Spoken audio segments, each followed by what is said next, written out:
Olsi Rama, ndryshe nga vëlla i tij, ka vendosur të qëndrojë larg kamerave. Shumë të rralla janë intervistat e tij dhe akoma më të rralla daljet publike. Përtej këtyre i madh është kurioziteti i publikut për jetën private të Olsit, i cili ka vendosur ta mbajë tejet hermetike.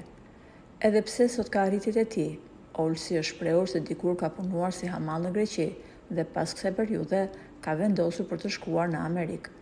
Në Shtetet e Bashkuara, ai ka jetuar me bashkëshorten e tij dhe vajzën, por kjo ishte një sfidë për të, sepse gjatë kësaj periudhe Olsi humbi babain dhe ai nuk mundi të vinte në Shqipëri. Ky është pengu më i madh i jetës së tij. Kur ishte në Amerikë, Olsi dhe bashkëshortja vendosën t'i jepnin fund martesës dhe shkuan drejt divorcit. Pasi u divorcua, Olsi u lidh me një vajzë nga Shqipëria, e cila kishte shkuar në Amerikë për studime. Ato bashkëjetuan për disa vite, më pas në mirë kuptim, u ndan dhe kur Rama vjen në pushtet, ishte dashura e Olsit bëhet ministre. Në media është aluduar se ka qenë Olsi ai që i ka dhënë referenca të mira vëllait për ish të dashurën. Gjithsesi, kjo është një histori e mbyllur për të dy, ndërkohë që Olsi sot është në një tjetër lidhje.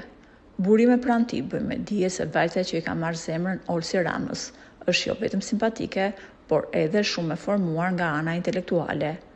Ajo, ashtu sikurse Olsi, mban një profil të ulët në publik, por çifti kanë një kimi të jashtëzakonshme së bashku dhe ndihen të lumtur në krah të njëri tjetrit. Këtë lumturi ato kanë preferuar ta mbajnë për vete dhe të mos e bëjnë publike.